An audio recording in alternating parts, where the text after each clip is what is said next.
Kwa zaidi ya miaka 10, Afie aliishi ndani ya ndoa ambayo wengi waliiona ya kupendeza kwa nje, lakini ni maumivu makubwa kwa ndani.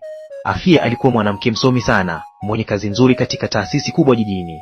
Alikuwa nadhifu, mwenye akili, mwenye heshima na aliyependa maisha ya utulivu. Mume wake, Hamisi, naye alikuwa mwanaume aliyesoma sana, mwenye nafasi nzuri kazini na kipato kizuri. Walikuwa ni wanandoa waliopendwa na wengi mjini. Walikuwa na nyumba nzuri, gari zuri, maisha mazuri na kila kilichoonekana kuwa cha mafanikio. Watu wengi walitamani maisha yao, wakiamini walikuwa wanandoa waliokamilika kwa kila kitu. Lakini kulikuwa na kitu kimoja tu kilichokosekanaki: mtoto. Mwaka wa kwanza wa ndoa ulipita kwa matumaini. Wa pili wakasema bado ni mapema. Watatu wakaanza kuwa na presha. Miaka ilivyozidi kwenda, tabasamu lao lilianza kufichwa na huzuni ya kimya kimya. Kila mwezi Afie aliishi kwa matumaini mapya, lakini kila mwisho wa mwezi alikumbana na maumivu yale yale. Alihangaika sana. Alienda hospitali kubwa tofauti. Alifanya vipimo vingi. Alitumia dawa za hospitali na za asili. Alienda kwenye maombi na semina za kiroho. Alikesha akiomba kwa machozi, akimuomba Mungu ampe mtoto hata mmoja tu, lakini hakuna kilichobadilika. Kadri muda ulivyoenda, watu nao walianza kusema, kazi na elimu yote hiyo ya nini kama hana mtoto? Hamisi bado kijana, anatakiwa kuwa mwingine. Wanajifanya wamefanikiwa, kumbe nyumba yao tupu. Maneno hayo yalimchoma Afie moyoni kila siku. Kilichomuuma zaidi ni kwamba hata baadhi ya ndugu wa Hamisi walimchukulia kama mzigo. Waliona ndiye sababu ya ukoo kukosa mrithi. Lakini Hamisi mbele ya macho ya watu alionekana mwanaume wa kipekee. Aliendelea kumpenda Afie. Alimnunulia zawadi. Alimtetea mbele za ndugu. Alimfariji kila alipovunjika moyo. Mimi nilikuwa wewe, si uwezo wa kuzaa, alimwambia mara nyingi. Afie alilia mara nyingi kwa furaha, akiamini alipata mwanaume wa nadra sana. Hakujua kuwa nyuma ya upole wa mume wake kulikuwa na siri kubwa iliyofichwa kwa miaka mingi. Siku moja kawaida, Hamisi aliondoka asubuhi kwenda kazini kama kawaida. Hakukuwa na ugomvi, hakukuwa na ishara yoyote. Afie alidhani angerudi jioni kama siku zote. Lakini jioni ilifika, Hamisi hakurudi. Usiku kaingia, simu yake haikupatikana. Siku ya pili ikaisha, bado kimya. Siku ya tatu, Afie alianza kuchanganyikiwa kwa hofu. Aliwapigia marafiki zake, wafanyakazi wenzake na ndugu zake. Hakuna aliyekuwa na majibu. Mpaka jioni ya siku hiyo, rafiki yake mmoja alimtafuta akiwa na sauti ya kusita. Afie, samahani sana, nimemuona Hamisi upande wa pili wa mji akiwa na mwanamke mwingine na watoto 3 wa kiume. Mwili wa Afie ulitetemeka, mikono yake ililegea, simu ikaanguka chini. Miaka yote 10 ya ndoa, mwanaume aliyesema anampenda kuliko kitu chochote, kumbe alikuwa na familia nyingine tayari. Afie alianguka sakafuni akilia kwa uchungu mkubwa, lakini hakujua kuwa ndani ya maumivu hayo Mungu alikuwa tayari ameanza kujibu kilio chake. Wiki 2 baadaye, mwili wake ulianza kubadilika. Alipoenda hospitali kufanya vipimo, majibu aliyopata ilimfanya ashindwe hata kuongea. Afie alikuwa mjamzito.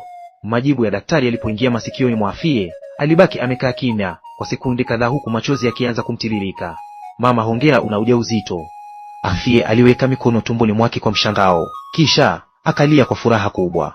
Miaka yote 10 ya maombi, mateso, vijembe vya watu, safari za hospitali na machozi ya usiku, hatimaye Mungu alikuwa amemkumbuka. Aliinua macho juu na kusema kwa sauti ya kutetemeka, asante Mungu, mwisho umejibu maombi yangu. Siku hiyo alitoka hospitali akiwa mtu mwingine kabisa. Alitembea huku akitabasamu, moyo wake ukiwa mwepesi kwa mara ya kwanza baada ya miaka mingi. Jambo la kwanza alilofanya ni kumpigia mume wake. Kwa mshangao wake, simu iliita. Afie alitetemeka kwa furaha. Hamisi, nina habari njema, nipo mjamzito. Tafadhali rudi nyumbani, Mungu ametujibu. Kulikuwa na ukimya mfupi upande wa pili. Kisha Hamisi akacheka kwa dharau. Mimba? Uliacha mdogo huo haunifanyi nirudi. Miaka yote 10 hukupata mimba, leo ndani ya wiki 2 nipate kuamini. Kama una mimba, hongera, lea mwenyewe. Simu ikakatwa. Afie alibaki ameshika simu huku mikono ikitetemeka. Alijihisi kama anaota ndoto mbaya. Ina maana mwanaume aliyempenda kwa moyo wote alikuwa amechoka naye kiasi hicho. Lakini bado hakukata tamaa. Aliwaomba ndugu wa Hamisi waongee naye. Alitumaini labda angewasikiliza wao. Badala ya msaada, majibu yaliyomrudia yalikuwa mabaya zaidi. Hana imani na wewe, ndugu mmoja alimwambia. Anasema kama kweli una mimba, hana uhakika ni ya mtoto gani? Kauli hiyo ilimpasua moyo Afie. Alilia mpaka macho yakavimba. Ndipo aligundua kwamba kwa miaka yote hiyo hakuwahi kumjua mume wake wa kweli. Alijifanya anampenda, kumjali na kumthamini, kumbe moyoni tayari alikuwa amemfuta. Lakini baada ya siku nyingi za maumivu, Afie alisimama mbele ya kioo, akajitazama tumbo lake lililoanza kubadilika. Akasema kwa sauti ya ukabiti, kama baba yako hakutakiki, mimi nitakupenda mara mbili. Kuanzia siku hiyo maisha yake yakabadilika. Aliendelea na kazi yake kwa bidii. Alijiwekea akiba, alinunua nguo ndogo ndogo za mtoto, alitengeneza chumba kizuri cha mtoto ndani ya nyumba yao. Alijifunza kuhusu malezi na afya ya mama mjamzito. Aliilea mimba yake mwenyewe. Hakukuwa na mwanaume wa kumbeba hospitali. Hakukuwa na mtu wa kumpa pole usiku wa maumivu. Lakini alisonga mbele. Miezi 9 ilipotimia, Afie alijifungua mtoto mrembo sana wa kike. Alipomshika kwa mara ya kwanza, machozi ya furaha yalimtoka. Akamuita Aki, Aziza, maana yake mpendwa. Aziza akawa dunia nzima ya Afie. Alimlea kwa mapenzi makubwa sana. Alimhakikishia maisha mazuri kadri ya uwezo wake. Alimpeleka shule nzuri, alimvalisha vizuri, alimlisha chakula bora, na kila likizo alimpeleka sehemu nzuri za watoto. Lakini moyoni mwa Afie kulikuwa na kiapo kingine. Hakutaka mwanaye aje kuumizwa na mwanaume kama baba yake. Aziza alipokuwa mdogo, jambo hilo halikuonekana. Lakini kadri alivyokuwa anakuwa ndivyo hofu ya Afie ilianza kuonekana wazi. Baada ya kumaliza shule ya msingi na kuingia sekondari, Aziza alizidi kuwa mrembo, mwerevu na mwenye marafiki wengi. Siku moja, Afie aliporudi kutoka kazini, alikuta kijana mmoja amekaa sebuleni na Aziza wakicheka. Uso wake ulibadilika mara moja. Wewe, ondoka hapa sasa hivi, alimfokea kijana huyo. Kwani nani kakuruhusu kuja nyumbani kwangu? Sitaki kukuona karibu na binti yangu tena. Kijana aliondoka kwa aibu. Aziza alibaki amemwangalia mama yake kwa mshangao. Haikuishia hapo. Shuleni, Afie alikuwa akifika bila taarifa kuangalia kama Aziza amesimama karibu na wavulana. Kwenye hafla za shule, macho yake yalikuwa kwa kila mwanaume alimkaribia mwanaye. Siku moja Aziza alimuuliza kwa uchungu, mama, kwa nini unafanya hivi? Afie alimjibu kwa ukali wa upendo, na kukinda, sitaki ukutane na wanaume wabaya kama baba yako. Aziza alinyamaza, lakini moyoni alianza kuchoka.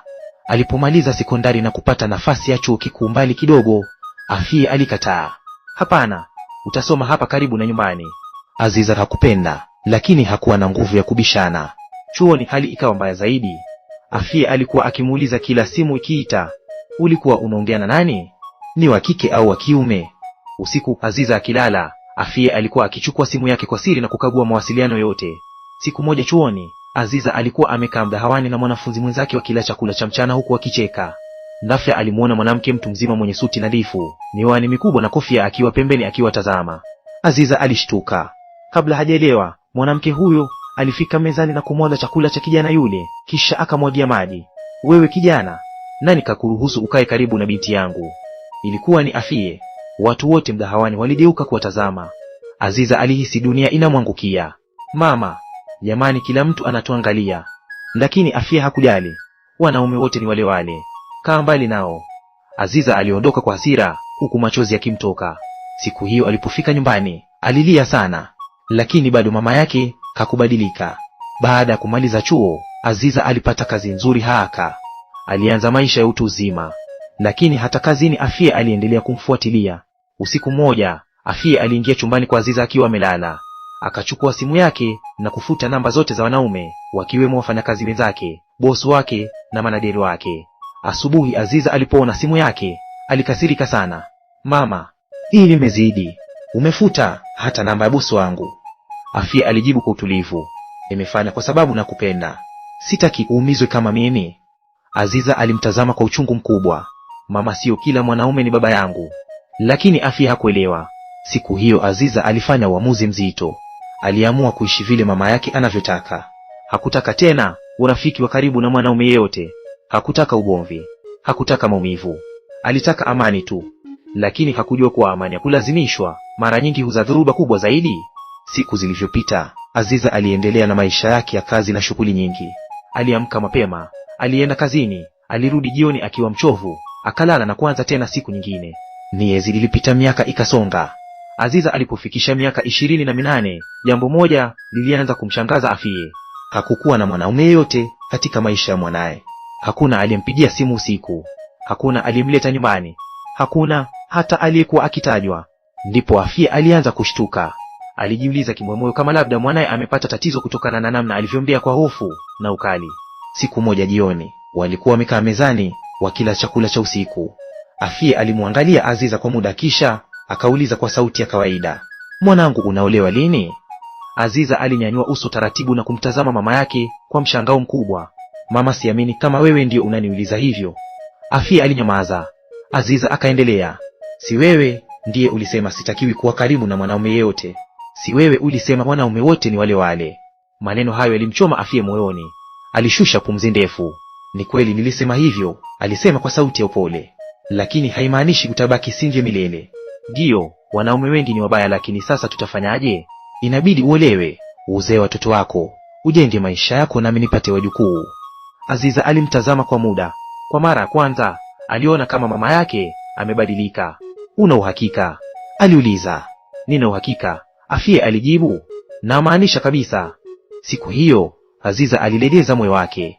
Ndipo alipomkubali kijana mmoja aliitwa Chidi, ambaye kwa muda mrefu alikuwa akimpenda, lakini Aziza alikuwa akimkataa kwa sababu ya hofu aliyopewa na mama yake. Chidi alikuwa kijana mtanashati, mwenye juhudi, mwenye kazi nzuri na mwenye heshima. Alikuwa amepata mafanikio mengi maishani, lakini moyo wake ulikuwa ukitafuta mapenzi ya kweli. Aliposikia Aziza amemkubali, furaha yake haikuelezeka. Alimpenda kwa dhati. Alimtoa sehemu nzuri, alimnunulia zawadi, alimjali, alimfanya ajisikie mwanamke wa thamani. Aziza naye alianza kufurahia maisha kwa mara ya kwanza. Baadaye alimleta Chidi nyumbani ili mama yake amuone. Aziza alitarajia vita, lakini kilichotokea kilimshangaza. Afie alimkaribisha Chidi kwa tabasamu kubwa, akamsalimia kwa upendo, akamuingiza ndani kwa heshima. Hata aliingia jikoni mwenyewe kuandaa chakula kitamu. Walipokaa mezani kula, Aziza alibaki mdomo wazi kuona namna mama yake alivyokuwa akimhudumia Chidi kwa furaha. Kila kitu kilionekana kubadilika. Baada ya miezi michache ya mahusiano, Chidi alimuoa Aziza kwa harusi kubwa na ya kifahari. Watu wengi walihudhuria. Familia ya Chidi ilifurahi. Marafiki walicheza, muziki ulipigwa, na Afie alikuwa mwenye furaha kuliko wote. Alimkumbatia mwanae baada ya ndoa, huku machozi yakimtoka. Kisha akampa bangili nzuri sana ya dhahabu. "Mwanangu, vaa hii kila unapokwenda," alisema, "ili unikumbuke kila wakati." Aziza alitabasamu na kuivaa. Baada ya harusi, Aziza na Chidi walienda honeymoon Zanzibar. Walitaka kuwa mbali na kila kitu. Walitaka kuanza maisha yao mapya kwa amani. Walitembea ufukweni, walicheka, walizungumza usiku mrefu na kufurahia kwa wawili tu. Lakini siku moja usiku, walikuwa wamekaa kwenye bustani ya hoteli wakila chakula cha jioni. Ghafla wakasikia sauti ndogo ya maumivu. Wote waligeuka kutazama. Aziza alibaki ameduaa. Aliyekuwa amechumwa na mwiba kwenye maua ya bustani alikuwa mama yake. "Mama!" Aziza alisimama kwa mshtuko. Afie alijifanya kutabasamu. "Oh, mwanangu, nilikuwa napita tu hapa." Aziza alikasirika mara moja. "Unapita tu? Kutoka Dar es Salaam mpaka Zanzibar unapita tu?" Chidi naye alikaza uso. "Kwanza kumejuaje tupo hapa? Hatukumwambia mtu yeyote." Afie alianza kujitetea, lakini Aziza alianza kushuku. Macho yake yakatua kwenye bangili aliyovaa mkononi. Aliivua haraka na kuikagua kwa makini. Ndani yake kulikuwa na take ndogo ya kufuatilia eneo alipo. Aziza alihisi damu ikimpanda kichwani. "Mama, umefika huku kwa kunifuatilia?" Alimtupia bangili mbele ya watu wote. "Nimechoka." Afie alijaribu kueleza, lakini Aziza hakutaka kusikia. Alimwambia Chidi warudi nyumbani usiku huo huo. Chidi alijaribu kumtuliza, lakini Aziza alikuwa amejaa hasira na uchungu wa miaka mingi. Walirudi Dar haraka. Walipofika nyumbani, Aziza alimuomba Chidi jambo moja tu. "Tafadhali tuhame hapa, twende mbali na mama yangu. Sitaki kuishi maisha ya kufuatiliwa tena." Chidi hakukataa. Ndani ya siku chache walihama kwenda mkoa mwingine bila kumwambia mtu yeyote. Aziza alimlo mama yake kila sehemu: simu, WhatsApp, mitandao yote. Hata lini yake aliibadilisha. Kwa mara ya kwanza maishani, Afie alibaki peke yake, na ndipo alipoanza kuelewa kuwa mapenzi ya kulazimisha yanaweza kukuacha bila mtu kabisa. Baada ya Afie kumtafuta Aziza kwa muda mrefu na kushindwa kumpata, alianza kuhisi upweke mkubwa sana. Nyumba yake kubwa iligeuka kuwa kimya kisicho na furaha. Hakukuwa tena na sauti ya Aziza, hakukuwa na mazungumzo yao ya kila siku, wala harufu ya chakula walichokuwa kila pamoja. Kwa mara ya kwanza maishani, Afie alitambua kuwa alikuwa amezoea kuishi kupitia maisha ya mwanaye. Na zaidi ya yote, bado hakuwa na imani kama Chidi angeweza kuishi vizuri na Aziza. Lakini upande wa Aziza, maisha yalikuwa tofauti kabisa. Baada ya kuhama, ndoa yake na Chidi ilistawi sana. Chidi alimchukulia Aziza kama malkia wake. Alimpenda kwa dhati, alimnunulia zawadi, alimdekeza kama mtoto, alimtoa sehemu nzuri na kuhakikisha kila siku anacheka. Aziza alifurahia ndoa yake kupita kiasi. Kwa mara ya kwanza alihisi anaishi maisha yake mwenyewe. Hakukuwa na mtu wa kuchunguza simu yake, hakukuwa na mtu wa kumfukuza marafiki zake, hakukuwa na hofu. Kulikuwa na amani tu. Siku moja asubuhi, Aziza alifanya kipimo cha ujauzito. Aliposoma majibu, macho yake yalijaa machozi ya furaha. Alikuwa mjamzito. Alimkimbilia Chidi na kumpa taarifa hiyo njema. Chidi alibaki kimya kwa sekunde kadhaa, kisha akamkumbatia kwa nguvu. Umenipa zawadi kubwa kuliko zote, alisema kwa furaha. Siku hiyo alimnunulia zawadi nyingi, akamtoa chakula cha jioni na kuanza kumtunza zaidi kuliko kawaida. Kuanzia hapo, Chidi hakutaka Aziza afanye kazi ngumu yoyote. Alimhudumia, alimjali na kuhakikisha anapata utulivu ili mtoto wao azaliwe salama. Lakini bila wao kujua, Afia hakuwa ameweza kuvumilia kukaa mbali na mwanaye. Kwa siri aliwaendea wapelelezi binafsi na kulipa fedha nyingi ili wamtafutie Aziza alipo. Alipopata taarifa, alihamia eneo hilo hilo walikokuwa wakiishi. Kila asubuhi alikuwa akitumia binokula kuchunguza kwa mbali maisha ya mwanaye. Aliwaona Aziza na Chidi wakicheka, aliwaona wakitembea pamoja, aliwaona wakipendana kwa heshima, na kwa mara ya kwanza moyo wake ulianza kutulia. Lakini siku moja asubuhi, Aziza na Chidi walikuwa wanarudi kutoka matembezini. Walimuona mwanamke mmoja akimwaga taka kwenye pipa la uchafu mtaani. Aziza alikaza macho, kwani huyo si mama yangu? Chidi naye alishtuka, bila shaka ni yeye. Afia alipoona wamegundua, alianza kukimbia kwa aibu, lakini walimfuata na kumfikia. Chidi akamwambia kwa sauti ya upole lakini yenye uzito, mama, umefika hadi huku? Afia alishindwa kujibu. Aziza akakasirika, sasa mama, unavuka mipaka. Unataka kunichunga kama mtoto wa miaka 3 hadi lini? Aliongea kwa uchungu mkubwa. Mimi ni mtu mzima sasa, naenda kuwa mama pia. Wakati ninaopaswa kuwaza mustakabali wa familia yangu, wewe bado unanifuatilia kwa sababu baba alikusaliti. Afia alianza kulia. Mwanangu, nisamehe, nilichofanyiwa na baba yako kimenifanya nisiamini mwanaume yeyote anayekukaribia. Chidi hakuweza kunyamaza tena. Alimtazama Afia machoni. Mama, mimi si mume wako. Mimi ni mkwe wako. Mimi ni mume wa Aziza, si baba yake. Nina jina langu, tabia zangu na moyo wangu. Kwa nini unataka makosa ya mwanaume mmoja yawe laana kwa mwanaume mwingine? Afia alibaki kimya. Chidi akaendelea. Umuombee binti yako mema, umuombee ndoa yake idumu. Kwa nini kazi yako ni kumfuatilia tu? Maneno hayo yalimchoma moyo wa Afia kuliko kitu chochote. Aziza naye akasema kwa machozi, nimechoka mama, umenifanya niishi maisha magumu kwa sababu ya majeraha yako. Lakini sasa basi, sitaharibu ndoa yangu kwa sababu yako. Kama utobadilika usijitambue kama mtoto wako. Baada ya kusema hayo, Aziza aliondoka pamoja na Chidi. Afia alibaki amesimama peke yake. Kwa mara ya kwanza aliona picha kamili ya maisha aliyomwekea mwanaye. Aligundua kweli alimkosea tangu utotoni. Mapenzi yake yalikuwa ya kweli, lakini yalikuwa yamejaa hofu, si uhuru. Siku iliyofuata alimfuata Aziza.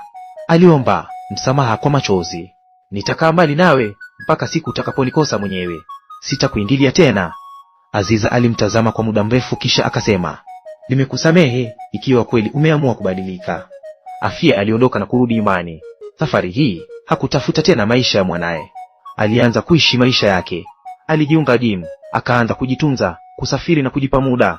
Huko gym alikutana na mwanaume mmoja, mtu mzima, mjane mwenye heshima na moyo safi. Mwanaume huyo alimpenda kwa dhati. Afia naye kwa mara ya kwanza baada ya miaka mingi alikubali kuyapa mapenzi nafasi nyingine. Maisha yake yakaanza upya. Aliendelea kuwasiliana na Aziza kwa heshima na mipaka. Baadaye Aziza alijifungua mtoto wa kike mzuri sana. Siku moja alimwambia mama yake, mama, kama uko Frenjo unisaidie uzazi. Afia alitabasamu na kujibu, ratiba yangu imebana mwanangu, na safiri Dubai na mpenzi wangu. Aziza alicheka kwa furaha. Macho yake yalijaa machozi ya tabasamu. Hatimaye mama yake alikuwa amepona. Alijifunza kusamehe, alijifunza kuachilia, na kwa mara ya kwanza alijua maana halisi ya mapenzi. Mwisho